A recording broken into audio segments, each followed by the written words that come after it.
मैं हूं आपका होस्ट नदीम असगर और आप देख रहे हैं चट्ठा व्लॉग। तो नाजरीन, गुस्सा तमाम बुराइयों की जड़ है, इसीलिए गुस्से को हराम करार दिया गया है।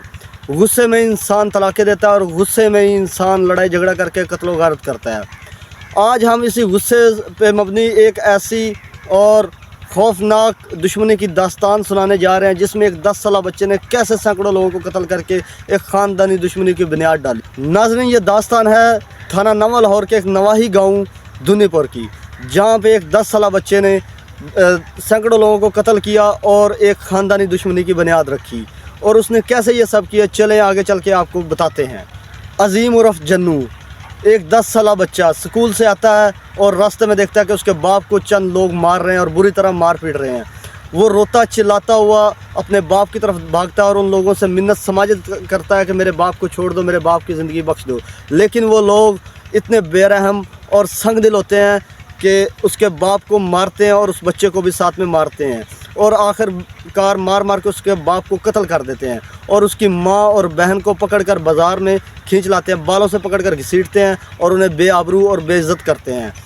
अजीम उर्फ जन्नू 1988 में धुनीपुर में पैदा हुआ और वहीं पे पला बड़ा और वहीं पे पढ़ने लगा। लेकिन जैसे ही वो 10 साल का हुआ तो उसके बाप को कुछ लोगों ने मारा और अपने बाप के कत्ल की वजह से उसने बहुत से लोगों का कत्ल किया। उसके बाप को मारने वाले कौन थे? उसी के गांव के एक अप्पू बदमाश के नाम से जाने जाने वाली शख्सियत अफजल उर्फ अप्पू, धुनीपुर का एक बाअसर और बारसूख इंसान जिसने अजीम उर्फ जन्नू के बाप को मारकर एक ख़ानदानी दुश्मनी की बुनियाद डाली। अपने बाप के मरने के बाद अजीम उर्फ जन्नू अपनी जवानी की सीढ़ियाँ चढ़ने लगा और जैसे जैसे वो बड़ा होता जा रहा था उसके अंदर की दुश्मनी भी बड़ी होती जा रही थी।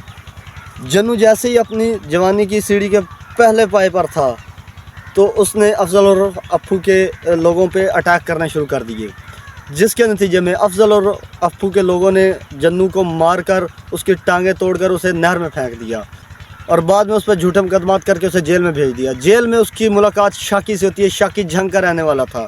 वहीं से जन्नू और शाकी की दोस्ती शुरू हुई जो कि बाद में आगे तक उनके मौत तक उनके साथ रही। जन्नू और शाकी जैसे ही बाहर आते हैं तो वो अफजल उर्फ अप्पू के लोगों पे हमले शुरू करते हैं, जिसके नतीजे में बहुत से लोगों का कत्लेआम होता है और उसके बाद ये लोग अफजल उर्फ अप्पू को भी कत्ल कर देते हैं।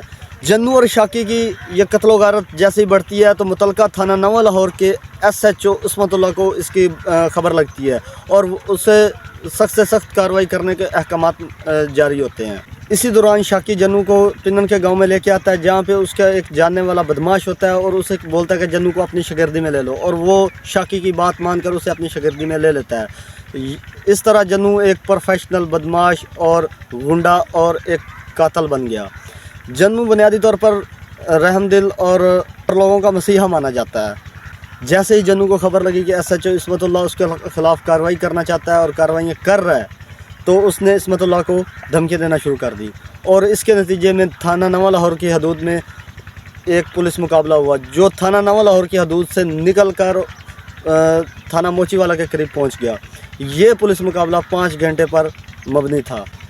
इस पुलिस मुकाबले के नतीजे में SHO इस्मतुल्लाह शहीद हुए। इसके बाद जन्नू ने अपने एक और दुश्मन जो कि अप्पू का एक दोस्त भी था, मलकू, उसके घर में पहुंचा उसे कत्ल करने के लिए। जब वो उसे कत्ल करने के लिए उसके घर में पहुंचा तो वो एक चारपाई के नीचे छुपा हुआ था। जैसे ही जन्नू पहुंचा उसने इसे चारपाई से बाहर निकाला तो मलकू की बहन जन्नू के कदमों में।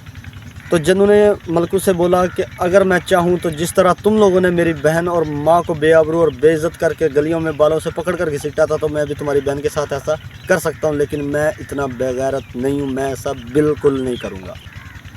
तो उसने मलकू से बोला कि मैं आज तेरी इस बहन की वजह से तेरी ज़िंदगी बख्श रहा हूँ, लेकिन अगर तू मुझे बाहर कहीं भी मिला तो मैं तुझे कत्ल कर दूँगा। और बाद में जन्नू ने मलकू को कत्ल भी कर दिया। थाना नवा लाहौर की हदूद में जो पुलिस मुकाबला हुआ, इस पुलिस मुकाबले के नतीजे में 18 पुलिस वाले बशमूल SHO इस्मतुल्लाह शहीद हुए और उसी दिन 5 राहगीर भी कत्ल हुए। एक ही दिन में 23 कत्ल होने की वजह से पूरे पंजाब में कोहराम मच गया और जन्नू और शाकी के डेथ वारंट जारी हुए। और ना सिर्फ वारंट जारी हुए बल्कि दोनों के सर पे 3-3 लाख का इनाम भी रखा गया, जिसके नतीजे में लोगों ने ان کے خلاف مخبریاں کرنا شروع کی۔ پھر جنو اور شاکی کے ایک دشمن جو کہ پیشے سے ایک ڈاکٹر تھا اس کو قتل کرنے کے لیے اسپتال پہنچے۔ جیسے وہ اسپتال پہنچے تو نفری بہت زیادہ تھی، پہرا ٹائٹ تھا تو وہ اندر نہیں جا سکتے تھے، لیکن ان لوگوں نے برقعے پہنے اور یہ اسپتال میں جا گھسے اور اس ڈاکٹر کو قتل کیا اور انہیں گھیرا پڑ گیا۔ جیسے ہی گھیرا تنگ ہوا ان لوگوں نے نکلنے کی کوشش ہوئی، وہاں پھر پولیس مقابلہ ہوا۔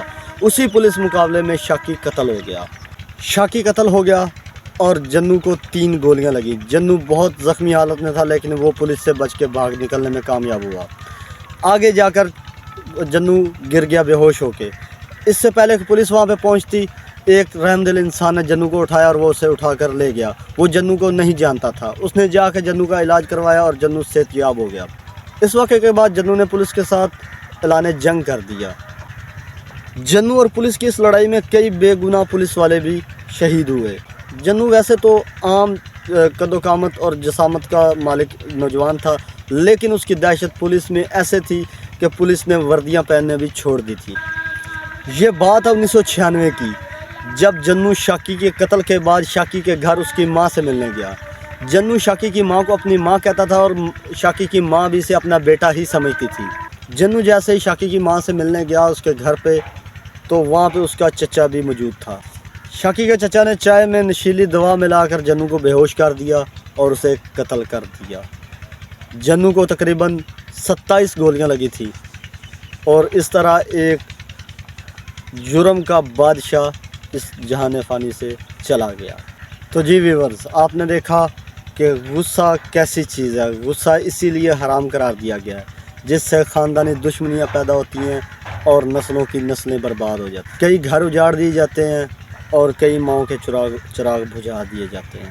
اس لیے ہمیں اپنے غصے پر کنٹرول کرنا چاہیے اور ایسی چیزوں سے دور رہنا چاہیے اور تحمل اور بردباری سے کام لینا چاہیے، حوصلے سے سوچنا چاہیے اور ہر چیز میں تحمل رکھنا چاہیے۔